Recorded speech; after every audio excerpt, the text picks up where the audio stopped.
السلام علیکم ورحمۃ اللہ وبرکاتہ نحمده ونصلي على رسوله الكريم اما بعد فاعوذ باللہ من الشیطان الرجیم بسم اللہ الرحمن الرحیم لا اکراہ فی الدین قد تبین الرشد من الغی صدق اللہ العظیم محترم حضرات سامعین اکرام اسلام کی فطرت نے قدرت نے لچک دی ہے اسلام کی فطرت نے قدرت نے لچک دی ہے اتنا ہی ابھرے گا جتنا اس کو دبائیں گے آج اسلام میں دشمن طاقتوں کے طرف سے اعتراض بڑے زور و شور کے ساتھ اٹھایا جا رہا ہے کہ اسلام اپنی بلند تعلیمات نہیں بلکہ اپنے طاقت کے بل بوتے پر دنیا میں پھیلا ہے یہ حیرت انگیز اشاعت اور دنیا کے کونے کونے میں اتنی سرعت کے ساتھ پھیل جانے کا راز یہ ہے کہ مسلمانوں نے تلوار کا استعمال کیا زور و زبردستی سے اپنا کلمہ پڑھوایا یہ اعتراض جتنے شد و مت کے ساتھ اٹھایا جا رہا ہے حقیقت تو یہ ہے کہ یہ اتنا ہی بے وقت اور کمزور ہے کہ کوئی معمولی سی سمجھ رکھنے والا انسان بھی اگر اسلامی تاریخ کا مطالعہ کرے تو اس کے غلط ٹھہرانے میں کوئی تعمیل نہیں ہوگا آج اسلامی تاریخ کا ہر قاری فیصلہ کرنے پر مجبور ہوگا کہ مسلمانوں پر کلمہ اسلام تلوار کے زور سے پھیلانے کا الزام غلط اور بے بنیاد ہے اسلام کی اشاعت میں لوہے کا تلوار نہیں بلکہ اس کی بلند تعلیمات کے فیض و برکت ہے جنہوں نے ساری دنیا کو مجبور کر دیا کہ اسلام کی دامن میں پناہ ہو قرآن نے صاف طور پر یہ اعلان کر دیا ہے کہ لا اکراہ فی الدین دین کے معاملے میں کوئی زبردستی اور زبر نہیں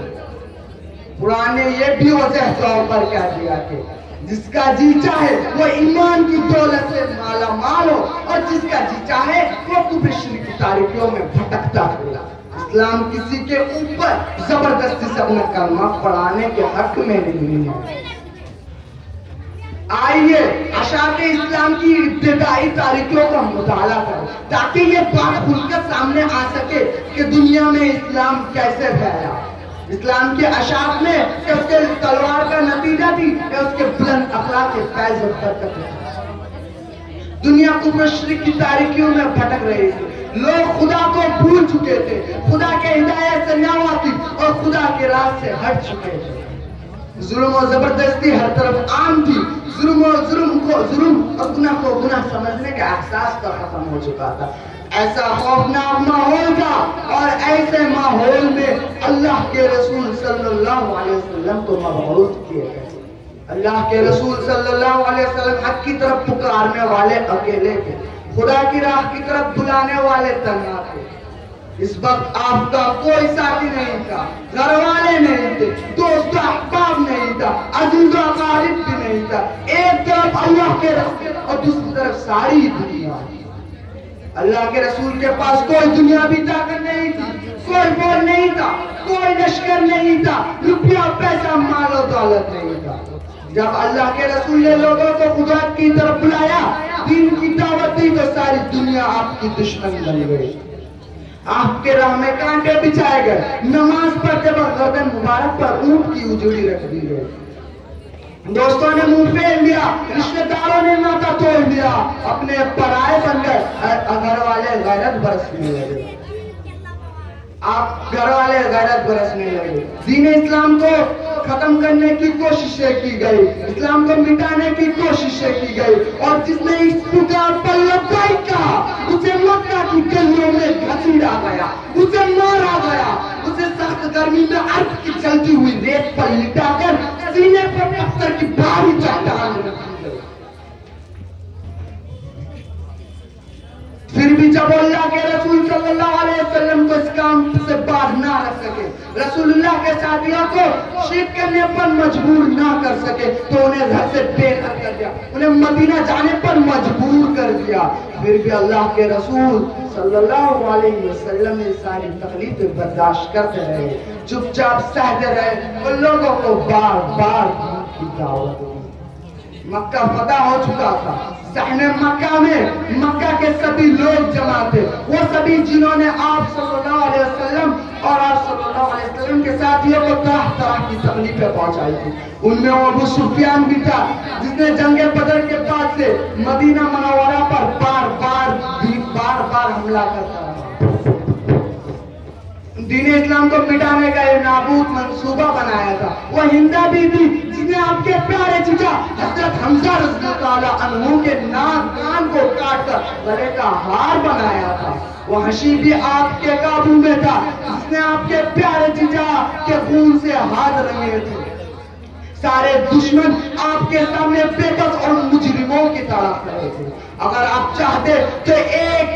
ظلم کا بدلہ لے سکتے تھے، ہر ایک ظلم کا بدلہ دن کر لے سکتے تھے، مگر یہ آپ کی رحمت تھی، یہ آپ کے بے انتہا عفو و کرم تھا کہ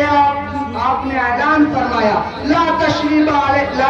علیکم اليوم وانتم الطلقاء، جاؤ اور تم پر کوئی شرط نہیں، تم سب آزاد ہو۔ یہ معافی کا اعلان اتنا عام ہوتا ہے کہ فرمایا جا رہا تھا جو مکہ میں رہے وہ بھی امن، جو ابو سفیان کے گھر میں پناہ لے وہ بھی معمول میں رہے، اور جو اپنا گھر کا دروازہ بند کر لے وہ بھی امن میں رہے۔ اس رحمت کو دیکھ کر، اس عفو و کرم سے متاثر ہو کر عرب کے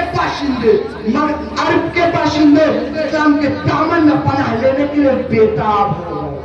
ابو سفیان نے اسلام قبول کر لیا، معاشی دائرہ بھی اسلام میں داخل ہو گیا، اور زندہ کے زبان سے بے اختیار الفاظ کہہ اٹھا کہ اللہ کے رسول، آج سے پہلے آپ کے خیمے سے زیادہ کوئی خیمہ میرے پاس قابل نفرت نہ تھا، اور آج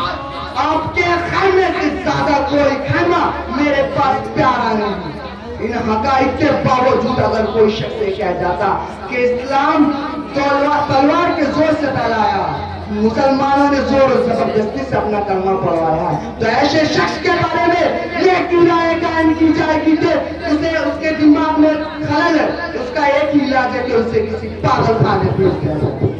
یہیں پر میں اپنا تقریر ختم کرنا چاہتا ہوں ایک شعر کے ساتھ۔ یہ طائر لا ہوتی کہ اس رزق سے موت اچھی ہے، یہ طائر لا ہوتی کہ اس رزق سے موت اچھی ہے، جس رزق میں ہو پرواز میں کوتاہی، تیرے علم اور محبت میں نہیں ہے انتہا کوئی، تیرے علم اور محبت میں نہیں ہے انتہا کوئی، نہیں ہے تجھ سے بڑھ کر سادے فطرت میں نوا کوئی۔ وآخر دعوانا الحمدللہ رب العالمین۔